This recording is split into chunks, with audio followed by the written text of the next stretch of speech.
Mateus 26, 36.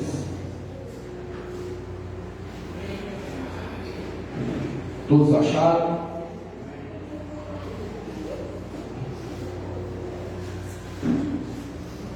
Assim diz a palavra do Senhor.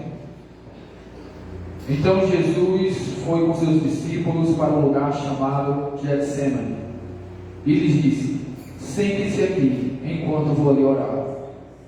Levando consigo Pedro e os dois filhos de Zebedeu, começou a entristecer-se e a angustiar-se.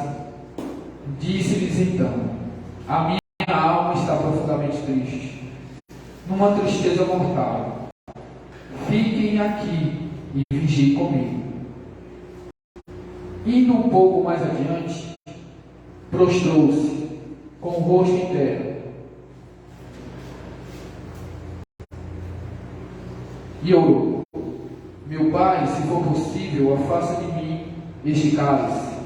Contudo, não seja como eu quero, mas sim como tu queres. Depois voltou aos seus discípulos e os encontrou dormindo. Vocês não puderam vigiar comigo nem por uma hora? Perguntou ele a Pedro.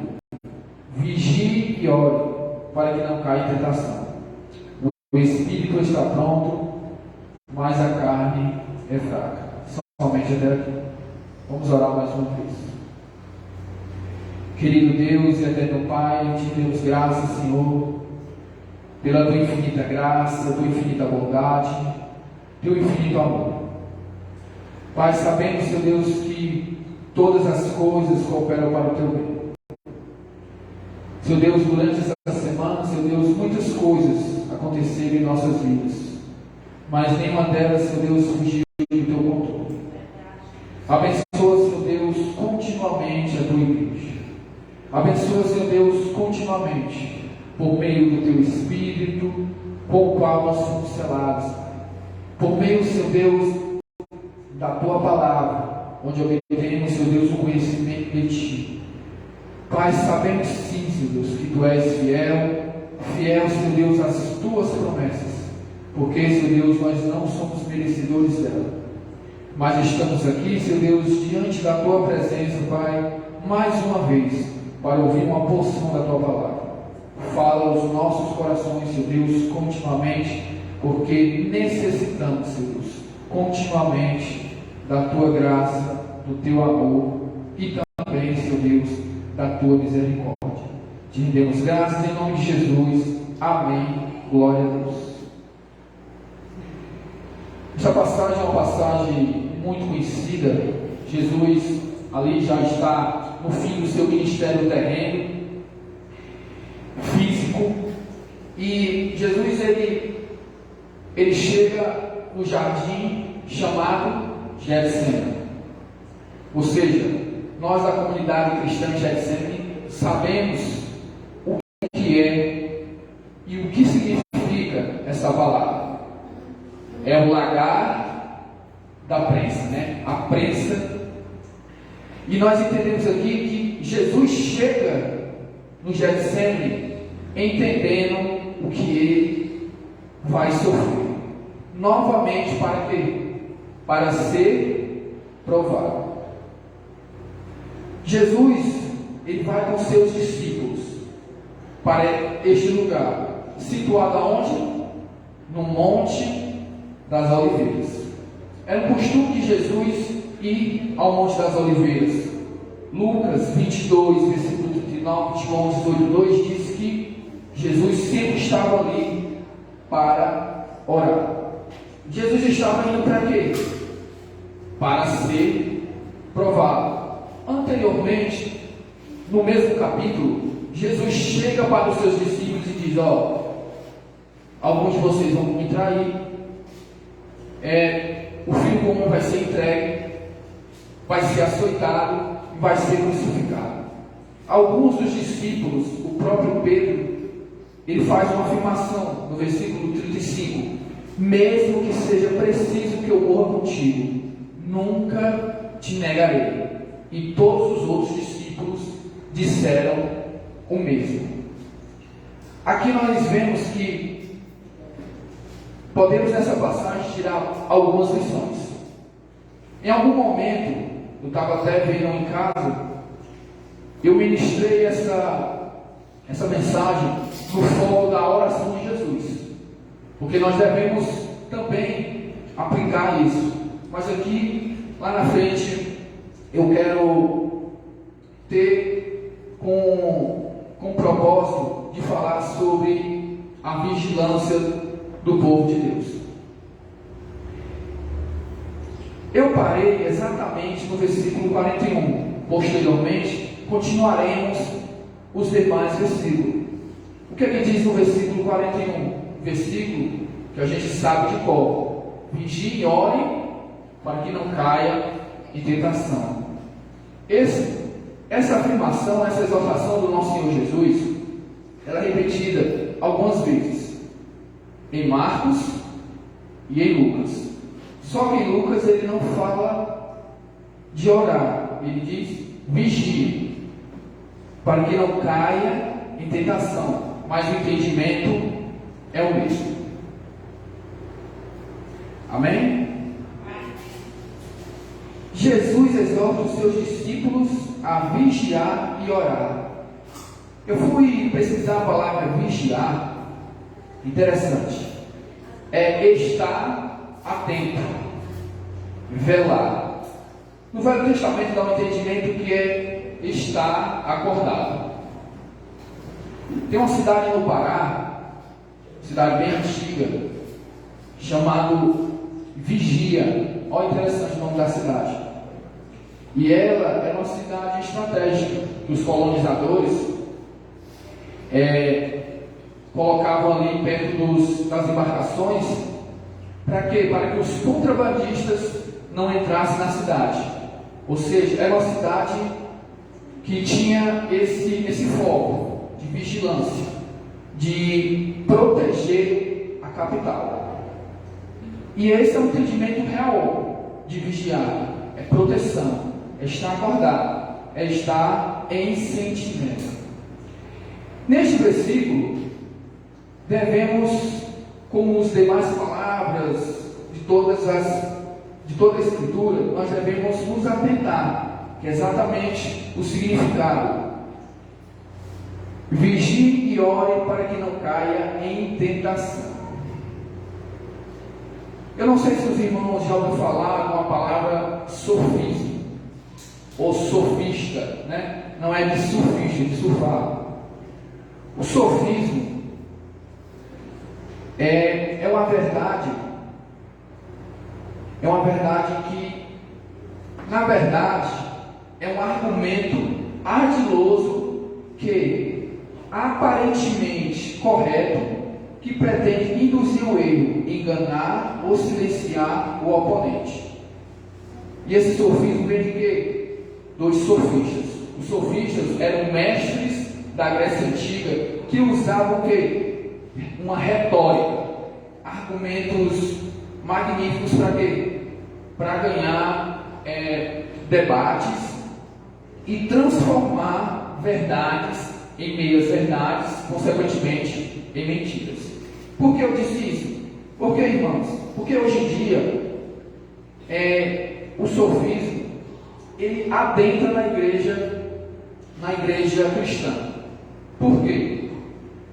Porque o sofismo evangélico ele é como se ele visse o texto e quisesse dar outro significado ao texto. Como assim? Não era bem assim o que Jesus queria dizer. Vou dar um exemplo de alguns textos que é muito usado isso.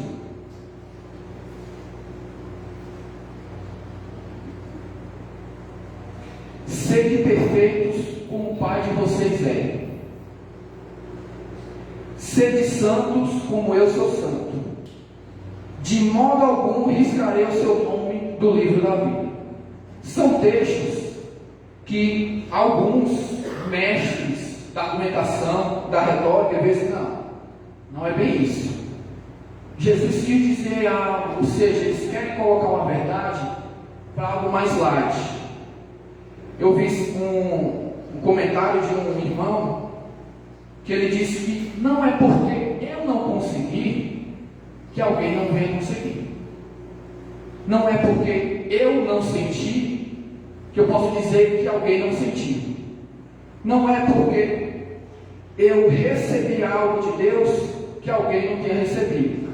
Então, nós usamos às vezes as nossas experiências ou as nossas faltas de experiências para discernir ou interpretar um texto.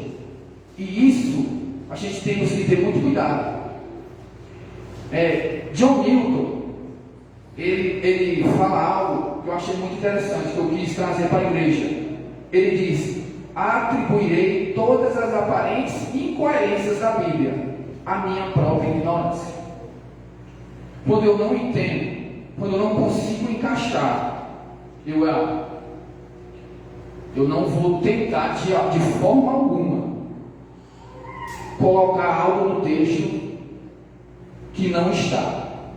É interessante, eu leio muito autores reformados, um deles é o Spurgeon.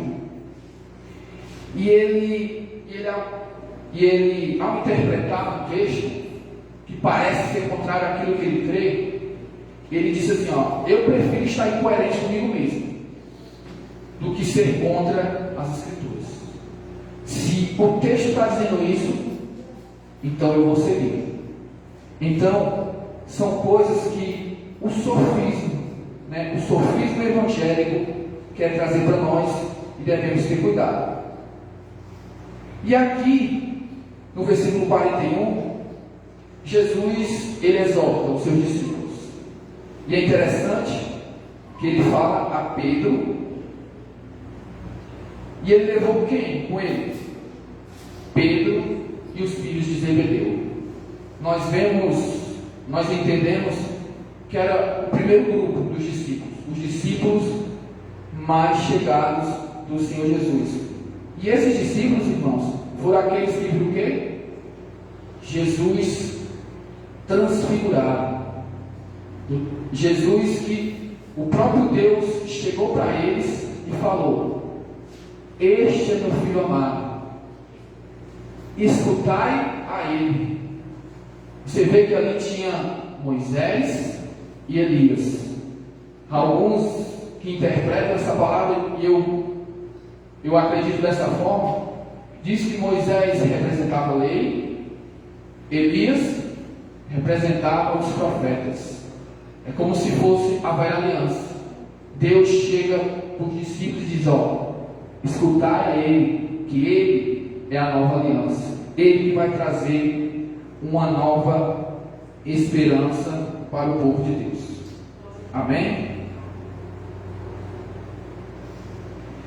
E aqui podemos ter um sofismo perigoso.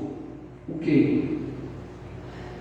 De a impossibilidade de um discípulo verdadeiro de não cair. Aqui é cair em tentação. Aí vamos ver: não, irmão, mas podemos cair em tentação, é verdade, mas não devemos. Tem uma frase bastante conhecida, eu creio que os irmãos também conhecem: a tentação são como pássaros que sobrevoam sobre as nossas cabeças, mas nós não devemos deixar que elas pousem e façam ninho. As tentações, elas vêm tanto para a vida do descrente como para o cristão. Mas nós que somos considerados, nós que dizemos e por meio da fé somos filhos de Deus, nós temos todas as ferramentas necessárias para vencer as tentações. E claro que uma e outra nós vamos cair, tanto que o próprio Tiago, ele diz que cada um de nós temos alguma falha. Isso lá na frente, eu quero dar um testemunho sobre isso. John MacDougall, ele diz o quê? A carne é fraca. A carne é fraca. É um alerta, não uma desculpa para pecar. E quando Jesus diz assim, Não cai em tentação. O que é esta tentação? Irmãos, eu falei mal da irmã. Deixa eu beber uma cervejinha. É uma tentação, mas é muito mais do que isso. Tanto que Jesus exortou os discípulos, né? Vocês se lembram que Pedro falou para Jesus? Se for possível, eu morro contigo. Mas lá na frente vamos ver esse Pedro que dormiu aqui quando Jesus pediu para ele orar com ele. O que foi que aconteceu? Essa tentação, eu fui ver o original, irmãos, pairasmos. Olha o significado dela: experimento, tentativa, teste, prova, tentação da fidelidade do homem, sedução ao pecado, seja originada pelos desejos ou pelas circunstâncias externas. Tentação interna ao pecado, tentação pelo qual o diabo procurou desviar Jesus, o Messias, de sua divina jornada ali, no próprio livro de Mateus 4. Condição das coisas ou estado mental pelo qual somos seduzidos ao pecado, ou desvio da fé e santidade. E por último, rebelião contra Deus. Romanos, se eu não me engano, diz que nada nos separará do amor de Deus. Aí ele fala várias coisas,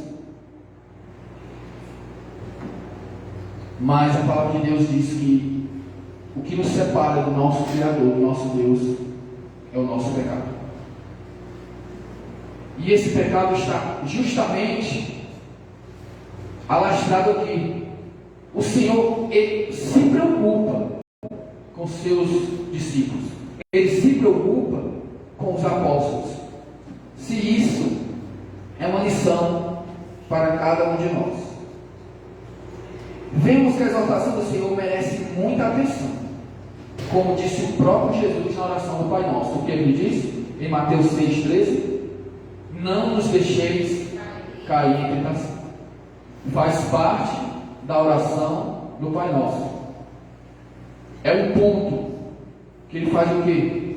A gente entender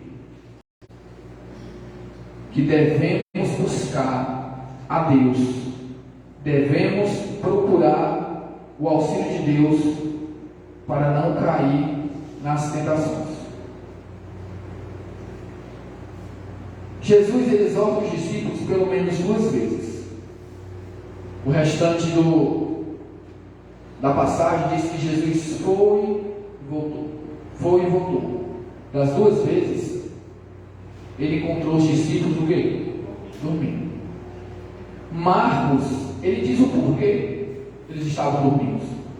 Os discípulos estavam cansados, sobrecarregados, exaustos. Os discípulos ali, nós vemos que já estavam no final, Jesus já estava ali próximo a ser crucificado. E ser seguidor de Jesus, principalmente naquela época, era muito cansativo. Não tinha carro, não tinha Uber, não tinha moto, não tinha avião. Era muito no pé mesmo, andando para todos os lados, muitas vezes sem dormir.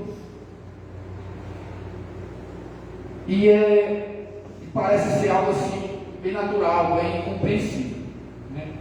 Nós vemos que, para nós sair um pouco desse texto, Romanos capítulo 7,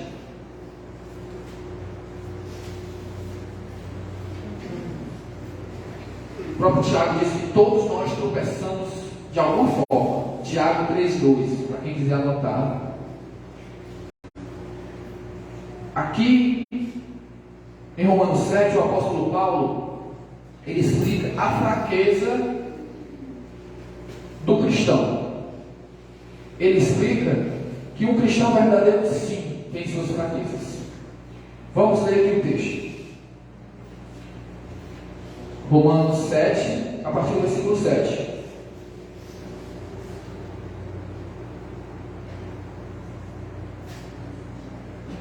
Que diremos então?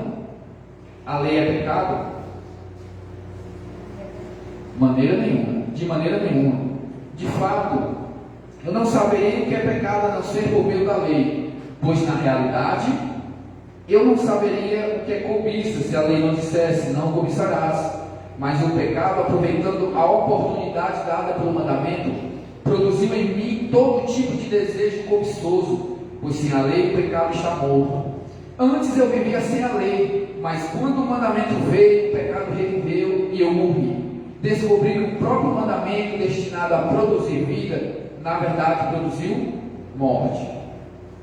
Pois o pecado, aproveitando a oportunidade dada pelo mandamento, enganou-me e por meio do mandamento me matou. De fato, a lei é santa e o mandamento é santo, justo e bom. Então o que é bom se tornou em morte para mim? De maneira nenhuma. Mas para que o pecado se mostrasse como pecado, ele produziu morte em mim por meio do que era bom, de modo que por meio do mandamento ele se mostrasse extremamente pecaminoso. Sabemos que a lei é espiritual, eu contudo não sou, pois fui vendido como escravo ao pecado.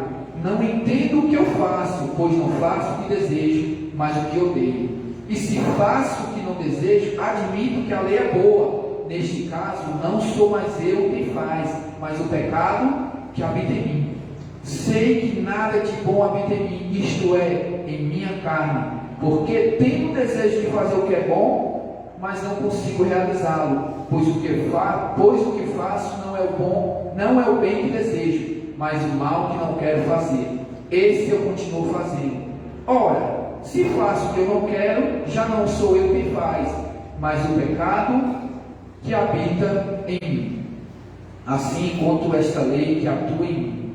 Quando quero fazer o bem, o mal está junto a mim, no íntimo do meu ser. Tenho prazer na lei de Deus, mas vejo outra lei atuando nos membros do meu corpo, guerreando contra a lei da minha mente, tornando-me prisioneiro da lei e do pecado que atua em meus membros. Miserável homem que sou, quem me libertará do corpo sujeito a esta morte?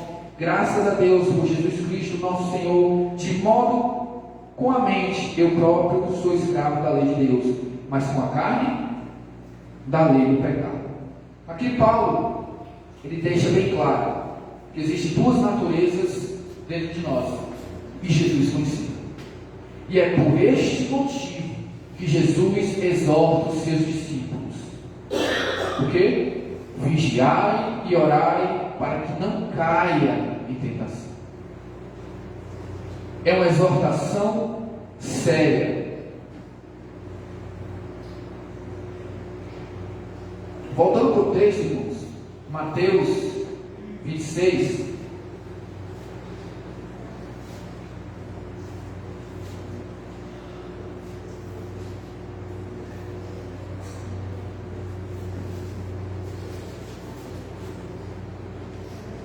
Jesus, no versículo 45 e 46,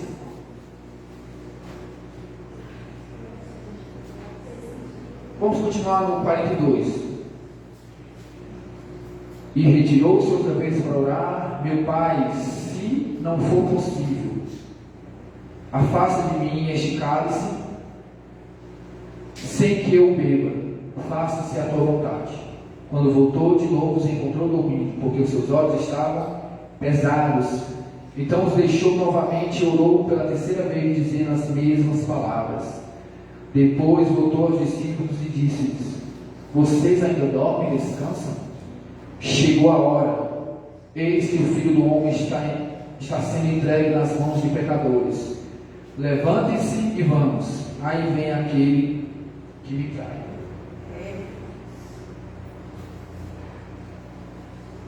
Paulo, no livro de Romanos, ele mostrou, no capítulo 7, como é a nossa natureza.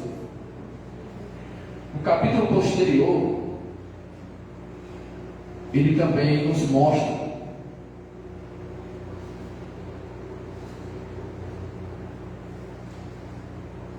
orientações espirituais para vencer a nossa carne.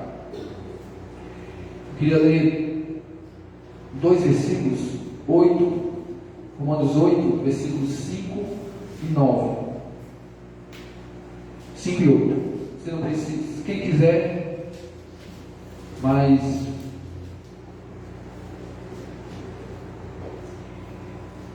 quem vive segundo a carne tem a mente voltada para o que a carne deseja, mas quem vive de acordo com o Espírito tem a mente voltada para o que o Espírito deseja. Quem é dominado pela carne não pode agradar a Deus. Paulo mostrando mais uma vez aqui que nós devemos viver o quê? Segundo o Espírito. Para quê? Para vencer a nossa carne. Lembra da oração do Pai Nosso? Que diz que não nos deixeis cair em tentação. Na primeira epístola de Paulo aos Coríntios, capítulo 10, versículo 13, diz o quê? Não sobreveio tentação alguma que não fosse comum aos homens. Deus é fiel, como foi cantado hoje à noite. Deus é fiel. Ele não permitirá que vocês sejam tentados além do que podem suportar. Mas quando forem tentados, Ele mesmo lhes providenciará o escape para que possam suportar. Aqui, irmãos, parece que eu vejo a resposta da oração do Pai Nosso. Senhor, não nos deixe cair em tentação. Aí Jesus, ele responde aqui por meio de Paulo. Está aqui, a tentação que vem sobre vocês, que é comum a todos, não só é de nós que vivemos contrário às trevas, mas a todos, mas temos um Espírito que nos auxilia.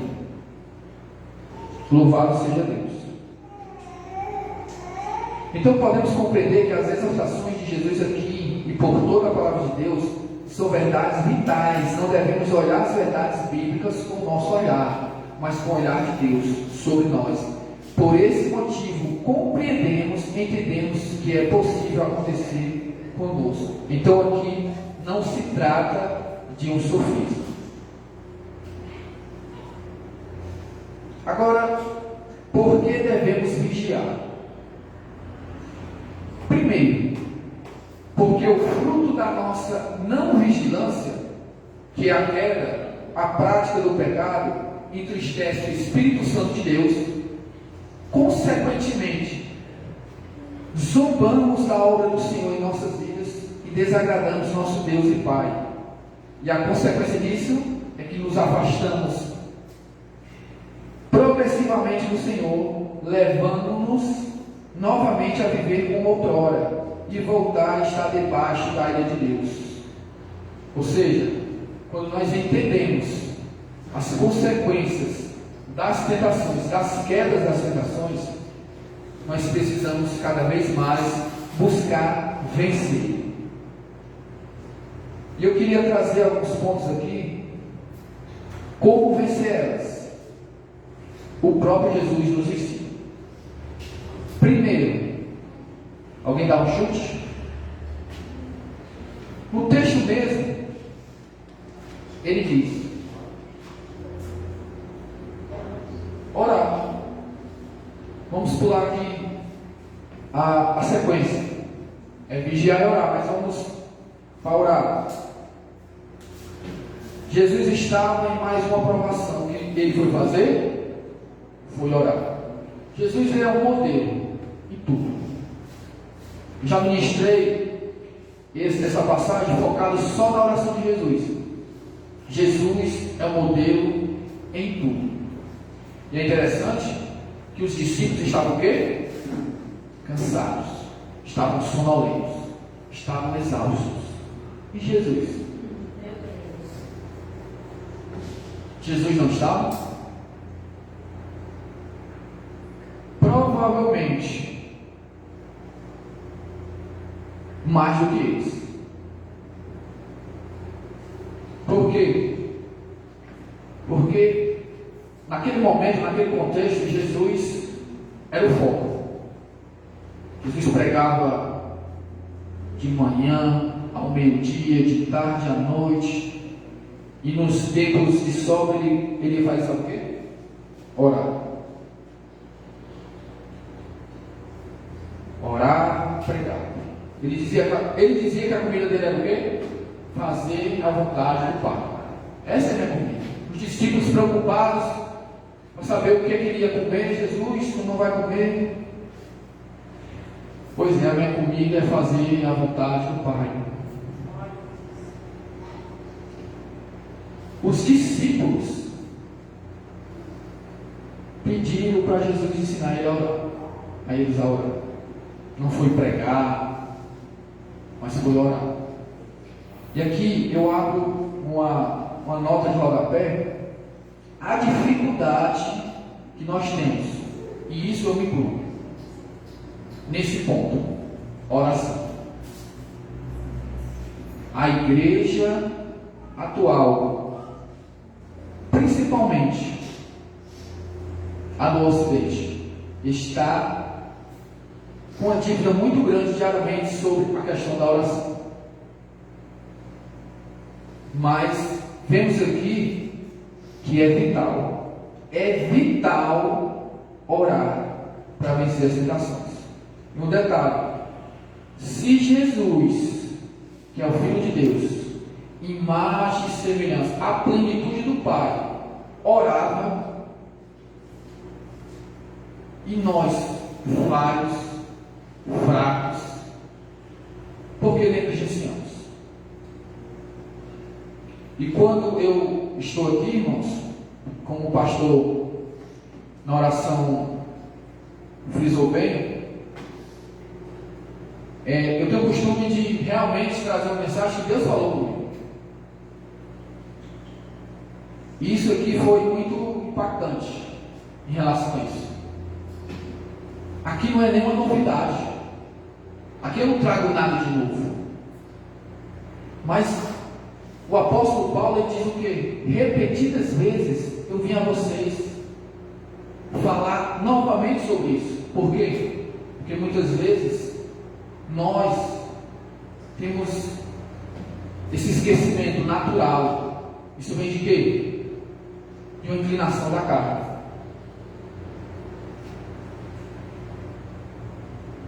E devemos aplicar com diligência essa verdade.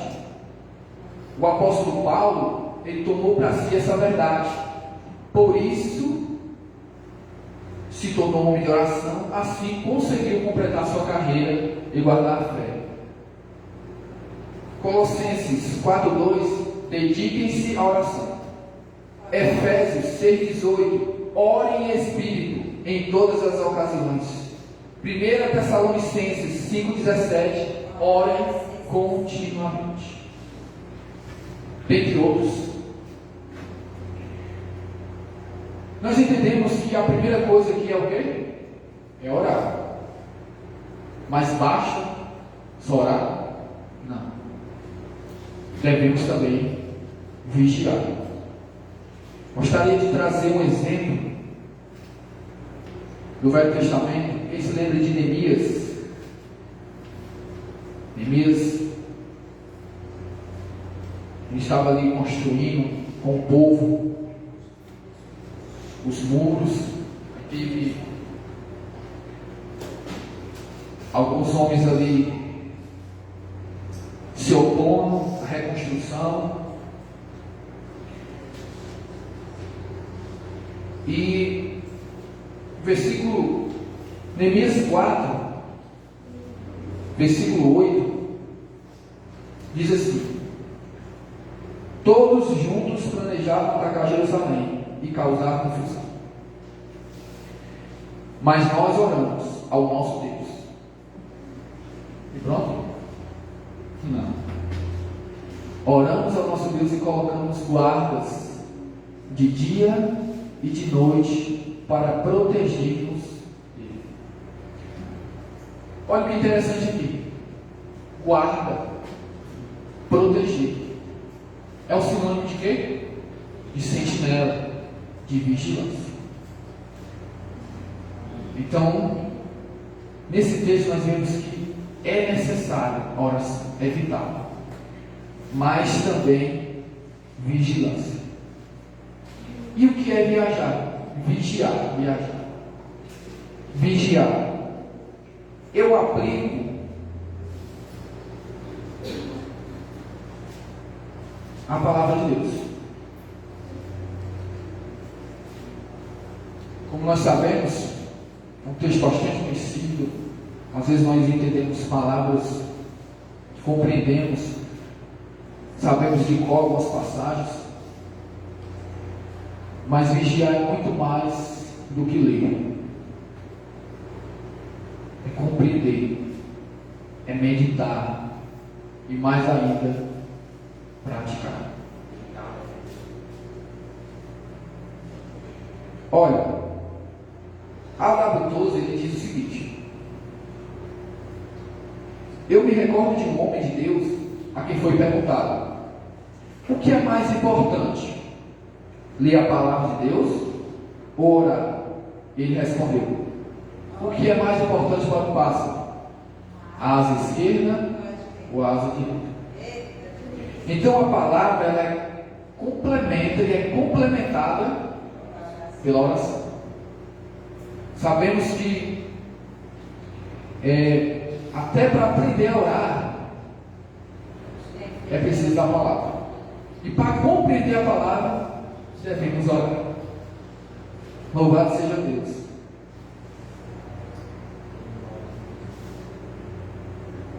Sem uma delas, estamos incompletos e, consequentemente, fadados ao fracasso. Com toda certeza, não poderemos concluir nossa jornada se negligenciarmos quaisquer uma delas. Temos que ter as duas juntas. Primeiro, por que eu vejo? Primeiro, a palavra era um dos fundamentos da igreja primitiva. Os apóstolos vivenciavam essa verdade. Ali em Atos, capítulo 6, versículo de número 4, rapidinho, diz o quê? Quando estava acontecendo algumas confusões lá, as divisões no meio da igreja ali, realmente, e os apóstolos, eles fizeram o quê? Eles escolheram alguns diáconos para focar em quê? Na oração e na palavra.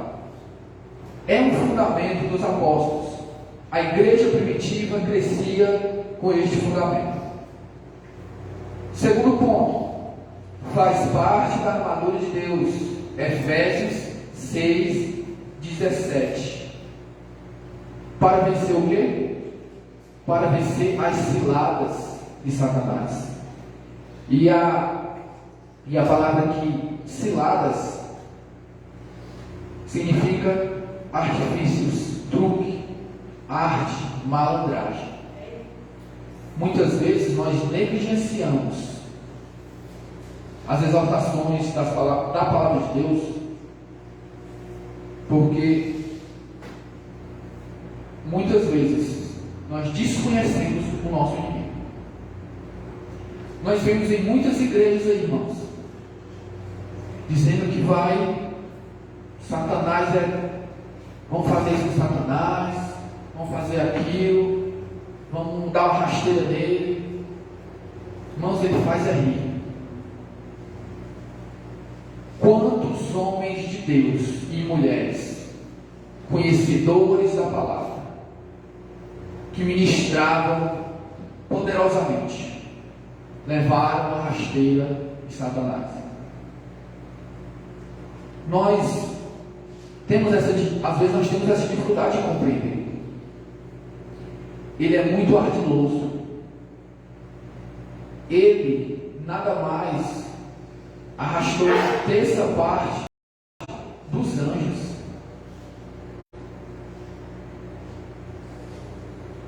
Quem somos nós? Por meio da graça, pela misericórdia de Deus, estamos debaixo das asas de um Deus poderoso, mas sem ela, nós não somos nada.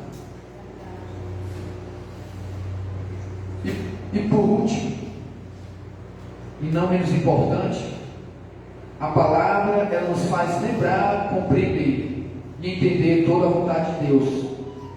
Consequentemente, temos todas as condições ao nosso favor contra as tentações. Queria ler um capítulo, alguns versículos de um capítulo que eu amo muito.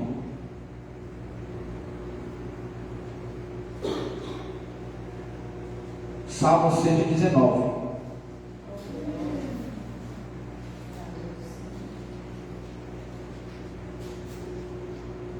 Eu pontuei alguns versículos sobre este contexto. Estou acabando, irmãos. Salmo 119. Quem puder acompanhar. E aqueles que não, podem ficar ouvindo que vai dar certo. Em nome de Jesus. Versículo 9, primeiro versículo. Como pode o jovem manter pura sua conduta? Vivendo de acordo com a tua palavra.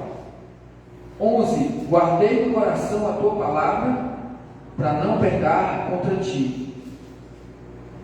101. Afasta os meus pés de todo caminho mau, para obedecer a tua palavra. 105. A tua palavra é lâmpada que ilumina os meus passos e luz que clareia o meu caminho. 130. A aplicação das tuas palavras ilumina e dá discernimento aos inexperientes. E por fim, 165. Os que amam a tua lei desfrutam paz, e nada há que os faça tropeçar. E esse versículo, por último, a gente estamos tentados, pastor, a colocar um sofisma nele. E nada há que os faça tropeçar. Aí nós caímos, por quê? Porque não vigiamos e oramos. E o que é que acontece? Não é bem isso que a palavra queria falar. Não é bem isso que Jesus quer nos orientar. Jesus, ele conhece as nossas fraquezas, as nossas limitações. Mesmo assim, ele não deixou de falar, de nos exortar. Eu falo, repito e reitero aqui. Foi esse Jesus que me chamou a atenção. Foi esse Jesus que não coloca a mão na cabeça. O Jesus, eu estou contigo, não temas. Mas quando é para puxar a orelha, ele vai lá e puxa. Por quê? Porque é graça.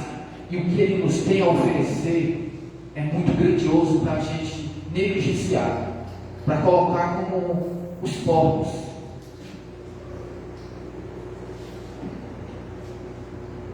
E como eu falei antes, peguei meu testemunho, irmãos, nessa caminhada que eu estou com Jesus, todos nós, mas eu pontuo aqui, caí muitas vezes no caminho, na caminhada. Muitas vezes eu tropecei. Nas últimas, que a gente foi compreendendo, amadurecendo, eu fiz uma reflexão.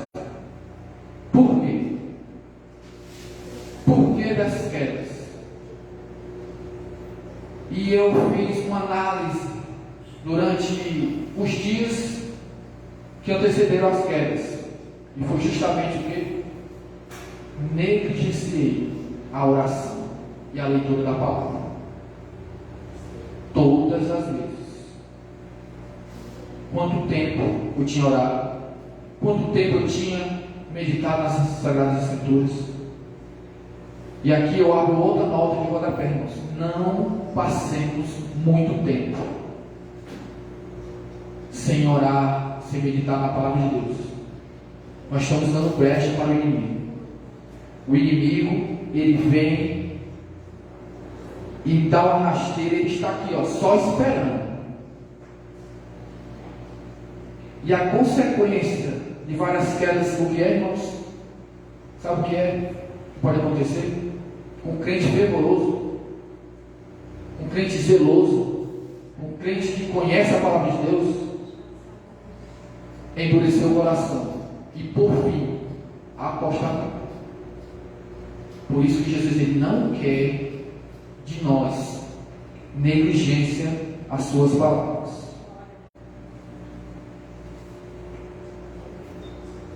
Vamos ali para Hebreus.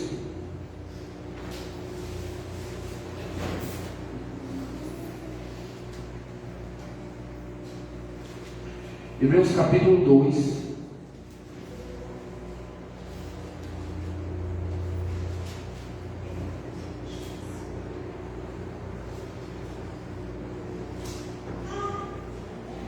Hebreus 2, versículo 18. Porque tendo em vista o que ele mesmo sofreu quando tentado, ele é capaz de socorrer aqueles que também estão sendo tentados. Jesus, ele conhece os atalhos, ele conhece como vencer. Por quê? Porque ele venceu. E é esse Jesus que nós devemos conhecer, buscar diligentemente. Para quê? Para não cair mais. Porque nós que conhecemos as verdades das Sagradas Escrituras, nós entendemos que nada nos satisfaz mais a não ser a presença de Deus. E por isso que nós não devemos brincar no penhasco do pecado, porque nós vamos cair. Por isso nós devemos cada vez mais procurar esse Senhor, esse Deus que venceu todas as tentações. No capítulo 4, lá na frente, fala sobre o grande sumo sacerdote do nosso Senhor Jesus. Versículo 14. Portanto, visto que temos um grande sumo sacerdote que adentrou os céus, Jesus, o Filho de Deus, apeguemo-nos com toda a firmeza à fé que professamos. Pois não temos um sumo sacerdote que não possa compadecer-se das nossas fraquezas, mas se alguém como nós passou por todo tipo de tentação, porém sem pecado, assim aproximemos do trono da graça com toda a confiança, a fim de recebermos misericórdia e encontrarmos graças que nos ajude no momento da necessidade. Jesus aqui nos orienta por meio da palavra. Caiu na tentação, volta. É melhor estar se arrastando no caminho do que correndo fora dele. Vamos buscar. O Senhor é misericordioso. Vamos nos aproximar do trono da graça. E por fim, irmãos, Lucas 12, versículo 37.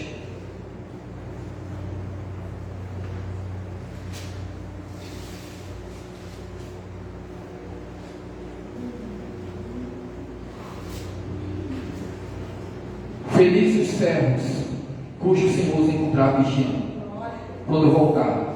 Eu lhes afirmo que ele se vestirá para servir, para que se recline à mesa e virá servi-los. Ou seja, quando Jesus vier, ele quer nos encontrar vigiando. É até aquele grande momento, é até aquele grande dia. Desde já, eu agradeço a oportunidade e a atenção dos irmãos. Amém. Glória a Deus.